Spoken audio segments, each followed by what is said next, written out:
परम ज्ञान तप आदि कोठर जेते धर्म साधी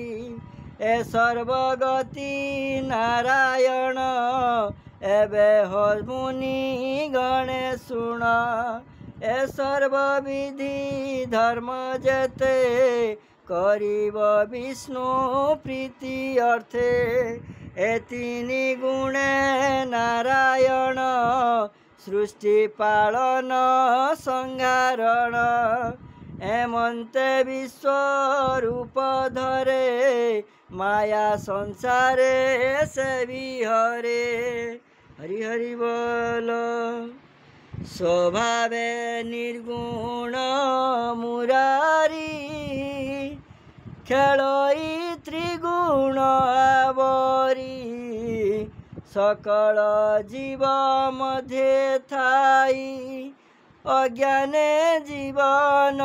जानई अशेष महिमा जे धरे किबा उपमा देवा तारे से हरि चरण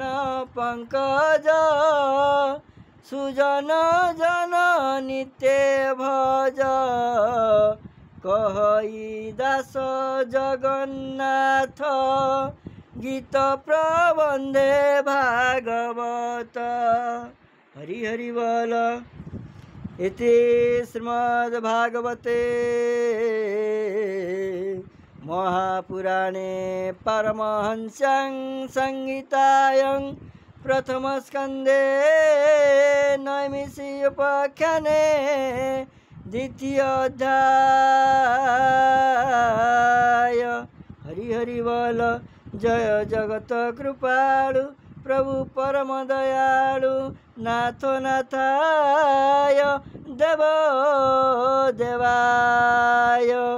अज्ञानी मानक ज्ञान दियंतु प्रभु जगतर प्राणी मंगल वृद्धि करंतु कृपा करंतु प्रभु कृपामय कल्याण करंतु प्रभु कल्याणमय।